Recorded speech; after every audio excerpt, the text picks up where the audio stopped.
क्या आपने कभी गौर किया है कि आपके घर में पैसे की परेशानी बार बार क्यों बनी रहती है, जबकि आपके पड़ोसी, रिश्तेदार, यहाँ तक कि आपसे कम मेहनती लोग भी आपसे ज्यादा समृद्ध नजर आते हैं? आज मैं आपको परमहंस योगानंद जी का वो गुप्त कॉस्मिक फॉर्मूला बताने जा रहा हूं, जिसे 95% आध्यात्मिक गुरु जानकर भी छुपा लेते हैं। ये फॉर्मूला बताता है कि आपकी गरीबी सिर्फ बैड लक नहीं है, बल्कि पिछले जन्मों के कुछ विशेष कर्मों का एकदम गणितीय परिणाम है। लेकिन घबराइए बिल्कुल मत। योगानंद जी ने इस कर्म के समीकरण को उलटने की ऐसी शक्तिशाली तकनीक दी है जो सिर्फ 11 दिन में रिजल्ट देना शुरू कर देती है। और आज मैं आपको एक ऐसी सच्ची घटना बताने वाला हूं जो आपकी सोच हमेशा के लिए बदल देगी। योगानंद जी के आश्रम में एक धनी व्यापारी आया।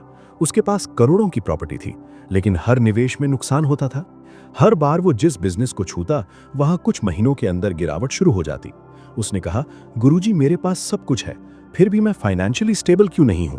योगानंद जी ने उसकी तीसरी आंख पर हाथ रखा, आंखें बंद की और कुछ सेकंड मौन रहे। फिर उन्होंने कहा, तुमने पिछले जन्म में एक ब्राह्मण को धोखा देकर उसकी जमीन हड़पी थी। वो ब्राह्मण भूखा मरा था। उसके श्राप की शक्ति आज भी तुम्हारे धन क्षेत्र से जुड़ी हुई है।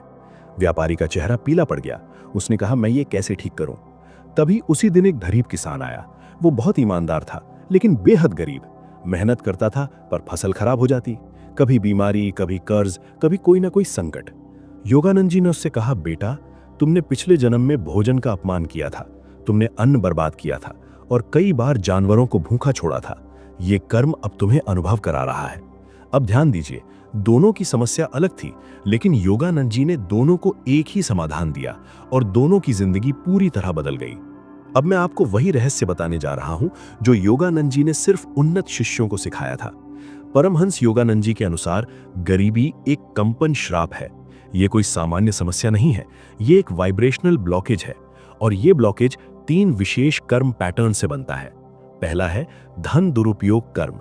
इसका मतलब पिछले जन्म में पैसे का गलत इस्तेमाल, रिश्वत, धोखाधड़ी या गरीबों का शोषण किया था। इसका लक्षण होता है व्यापार में लगातार हानि, वेतन का न बढ़ना, निवेश का बार बार फेल होना और कमाई के रास्ते बार बार बंद होना। दूसरा है भोजन अपमान कर्म, यानी खाना बर्बाद करना, अन्न का अपमान करना या जानवरों को भूखा छोड़ना। इसका लक्षण यह होता है कि पैसा आता तो है, लेकिन मेडिकल बिल्स में चला जाता है। अचानक बिल आते रहते हैं। घर में कोई ना कोई खर्च ऐसा निकलता है जो आपकी सेविंग को खत्म कर देता है। तीसरा है आध्यात्मिक उपहास कर्म, यानी आपने संतों का मजाक उड़ाया था, आध्यात्मिक ज्ञान को तुच्छ समझा था या किसी की श्रद्धा को तोड़ा था। इसका लक्षण होता है मेहनत करने पर भी रिजल्ट नहीं मिलना, भाग्य हमेशा उल्टा चलना, सही समय पर गलत घटना हो जाना। अब यहाँ एक बहुत बड़ी बात समझिए, योगानंद जी केवल समस्या बताने वाले गुरु नहीं थे, वो समाधान देने वाले योगी थे। उन्होंने बताया कि हर श्राप का इलाज होता है, हर कर्म की एक विपरीत शक्ति भी होती है और आपको बस वही विपरीत शक्ति बनानी है। यही है उनका कॉस्मिक फॉर्मूला। ये तकनीक इतनी शक्तिशाली है कि कुछ वैज्ञानिक भी इसे गुप्त रूप से अभ्यास करते हैं, क्योंकि ये सिर्फ धार्मिक बात नहीं है, ये ऊर्जा विज्ञान है। पहला उपाय है अन्नदान। हर भोजन से पहले एक कौर भूखे को दें। अगर कोई भूखा व्यक्ति न मिले तो कुत्ते को, पक्षियों को या किसी जरूरतमंद जीव को दें। लेकिन ये काम पूरी कॉन्शियसनेस के साथ करना है, सिर्फ दिखावे के लिए नहीं। अपने मन में कहिए, अन्नपूर्णाय नमः, मैं अपने भोजन कर्म को डिसॉल्व कर रहा हूं। ये वाक्य आपके अंदर एक नई ऊर्जा पैदा करेगा। दूसरा उपाय है सेवादान। साप्ताहिक कम से कम एक पूर्ण निस्वार्थ कार्य करें, चाहे वो धन दान हो, समय समर्पण हो या शारीरिक श्रम हो। लेकिन शर्त यह है कि आप बिल्कुल गुमनाम रहें, कोई श्रेय न लें, किसी को बताएं नहीं, सोशल मीडिया पर पोस्ट बिल्कुल न करें, क्योंकि प्रचार की इच्छा आपकी सेवा शक्ति को भ्रष्ट कर देती है। सेवा का असली फल तभी मिलता है जब आपका अहंकार उसमें शामिल ना हो। तीसरा उपाय है ज्ञान दान। जो भी आध्यात्मिक बुद्धि आपको मिली है, उसे बिना अपेक्षा के बांटें। किसी को ध्यान सिखाएं, किसी को सकारात्मक सोच की दिशा दें, किसी को जीवन की समस्या में सहायता करें।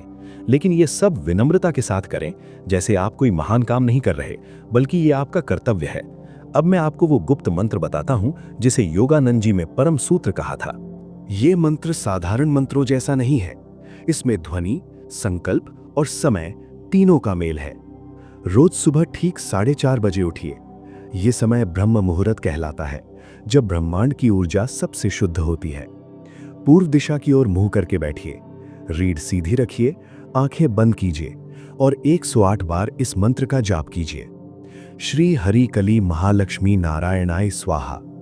हर माला के साथ प्रकाश की कल्पना कीजिए जो आपकी नाभि में एकत्र हो रहा है। नाभि को योगानंद जी धन केंद्र कहते थे। फिर संकल्प कीजिए, हे ब्रह्मांडीय माता लक्ष्मी, मैं अपने पुराने धन कर्म को समर्पित करता हूं। मेरे द्वारा जो भी समृद्धि प्रवाहित हो उसका अधिकांश भाग मानवता की सेवा में उपयोग करूंगा। ये संकल्प मंत्र को 1000 गुना शक्तिशाली बना देता है। अब आपको वही परिणाम सुनाता हूं जिसने पूरे आश्रम को हिला दिया। वो धनी व्यापारी जिसने कहा था कि उसके पास सब कुछ है, फिर भी स्थिरता नहीं, उसने ये साधना शुरू की। 11वें दिन उसके मन का डर कम होने लगा। 15वें दिन उसने 7 साल पुराना कोर्ट केस जीत लिया। वो केस उसके धन को लगातार रोक रहा था। 20वें दिन उसके एक निवेश में 2 करोड़ का प्रॉफिट आया। 25वें दिन उसके बेटे को एक बड़ी मल्टीनेशनल कंपनी में मैनेजर की नौकरी मिली। और सबसे बड़ी बात, व्यापारी ने कहा, अब मुझे पहली बार अंदर से शांति महसूस हो रही है। उधर गरीब किसान ने भी वही साधना की। 12वें दिन उसके खेत में जमीन खोदते समय एक पुराना खजाना मिला। 18वें दिन उसे एक सरकारी मुआवजा मिला जो लगभग 50 लाख था। 24वें दिन उसके बेटे को इंजीनियरिंग स्कॉलरशिप मिल गई। लेकिन असली चमत्कार ये नहीं था। असली चमत्कार ये था कि दोनों ने अपनी समृद्धि का 30% हिस्सा दान में देना शुरू कर दिया। और जितना ज्यादा वो देते गए उतनी ज्यादा संपत्ति बढ़ती गई। क्योंकि कर्म का नियम यही है, जो आप रोकते हैं वो रुक जाता है, जो आप बहाते हैं वो बढ़ता है। धन भी ऊर्जा है। जब आप उसे प्रेम और सेवा के साथ प्रवाहित करते हैं तो ब्रह्मांड आपको और देता है ताकि आप और ज्यादा प्रवाहित कर सकें। लेकिन जब आप डर से पकड़कर रखते हैं तो वो ऊर्जा सिकुड़ जाती है। अब मैं आपको एक बहुत जरूरी चेतावनी देना चाहता हूं। ये तकनीक तभी काम करेगी जब आप इसे सच्चे दिल से अपनाएंगे। डर कर नहीं, लालच में नहीं, सिर्फ ये सोचकर नहीं कि 11 दिन में पैसा आ जाएगा। क्योंकि अगर आपका मन सिर्फ पाने पर टिक गया तो आपकी कंपन वही पुरानी रहेगी। योगानंद जी कहते थे, समृद्धि पाने का सबसे तेज तरीका है समृद्धि देने की क्षमता विकसित करना। और समृद्धि देने की क्षमता तभी आती है जब आपका दिल खुला हो। अब आप सोच रहे होंगे, क्या ये सब सच में संभव है? तो मैं आपसे एक सवाल पूछता हूं, क्या आपने कभी देखा है कि कुछ लोग थोड़ी कमाई में भी खुश रहते हैं और कुछ लोग करोड़ों में भी परेशान रहते हैं? इसका कारण पैसे की मात्रा नहीं है, इसका कारण पैसे की ऊर्जा है। जब आपके धन के साथ कर्म का बोझ जुड़ा होता है तो वो धन भी आपको चैन नहीं देता। और जब आपका धन सेवा से जुड़ा होता है तो वो धन आपके जीवन में स्थिरता, सम्मान और सुरक्षा बनकर आता है। योगानंद जी का ये कॉस्मिक फॉर्मूला इसी सिद्धांत पर आधारित है। आप अपने पुराने कर्म को मिटा नहीं सकते, लेकिन आप उसके प्रभाव को कमजोर कर सकते हैं। और जब आप विपरीत शक्ति बनाते हैं तो कर्म का समीकरण उलट जाता है। यही कारण है कि 11 दिन में परिणाम दिखना शुरू हो जाता है, क्योंकि ये साधना आपके अंदर की कंपन बदल देती है। और जैसे ही कंपन बदलती है वैसे ही आपके आसपास की घटनाएं बदलने लगती हैं।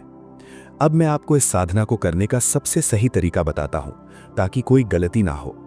पहले दिन से 11वें दिन तक आप 3 चीजें रोज करेंगे। पहला, अन्नदान। दूसरा, कम से कम एक छोटा निस्वार्थ कार्य। तीसरा, मंत्र जाप। बस इतना। लेकिन ये सब आपको बिना किसी को बताए करना है, क्योंकि जब आप गुप्त रूप से करते हैं तब ये शक्ति अंदर गहराई तक उतरती है। और एक बात याद रखिए, अगर आपके मन में पुराने पापों का डर उठे तो उसे दबाइए मत, उसे स्वीकार कीजिए। कहिए, हाँ, मैंने गलतियां की हैं, लेकिन अब मैं सुधार कर रहा हूं। यही सुधार की ऊर्जा आपके भाग्य को बदल देगी। अब आप ये भी सोच रहे होंगे कि अगर मैंने पिछले जन्म में कुछ किया है तो मुझे कैसे पता? आपको जानने की जरूरत नहीं है। योगानंद जी कहते थे, कर्म का इलाज जानने से नहीं होता, कर्म का इलाज करने से होता है। आपका काम सिर्फ इतना है कि आप सही कंपन बनाएं और ब्रह्मांड बाकी काम कर देगा। अब ये वीडियो यहाँ खत्म नहीं होता, क्योंकि मैं चाहता हूँ कि आप इस तकनीक को सिर्फ सुने नहीं बल्कि सच में अपनाएं। इसलिए आज से ही शुरुआत कीजिए। आज ही अपने भोजन से पहले पहला कौर किसी जरूरतमंद को दीजिए। आज ही कोई ऐसा काम कीजिए जिसमें आपका कोई फायदा ना हो। और कल सुबह 4:30 बजे उठकर मंत्र का जाप शुरू कर दीजिए। 11 दिन बाद आप खुद महसूस करेंगे कि आपके अंदर कुछ बदल गया है। आपकी सोच बदल जाएगी, आपका डर कम होगा, आपके अंदर विश्वास पैदा होगा। और जैसे ही विश्वास पैदा होगा, आपके जीवन में अवसर आने लगेंगे। याद रखिए, गरीबी आपकी नियति नहीं है, आप अपने भाग्य के निर्माता हैं। कर्म की जंजीर मजबूत है, लेकिन प्रेम और सेवा की चाबी उससे भी ज्यादा ताकतवर है। अगर आप सच्चे दिल से इसे अपनाएंगे तो आपकी जिंदगी में वो बदलाव आएगा जिसे आप चमत्कार कहते हैं, लेकिन वास्तव में वो चमत्कार नहीं होगा, वो कर्म का विज्ञान होगा। अब आपसे एक छोटा सा अनुरोध है, अगर आप इस तकनीक को शुरू करने के लिए तैयार हैं तो कमेंट में लिखिए मैं तैयार हूं, ताकि आपका संकल्प और भी मजबूत हो जाए। क्योंकि जब आप लिखते हैं तो आपका अवचेतन उसे आदेश मान लेता है। और अगर ये वीडियो आपको सहायक लगे तो इसे अपने परिवार और दोस्तों के साथ जरूर शेयर कीजिए, क्योंकि ज्ञान बांटना भी दान है। आपका कल्याण हो। धन्यवाद।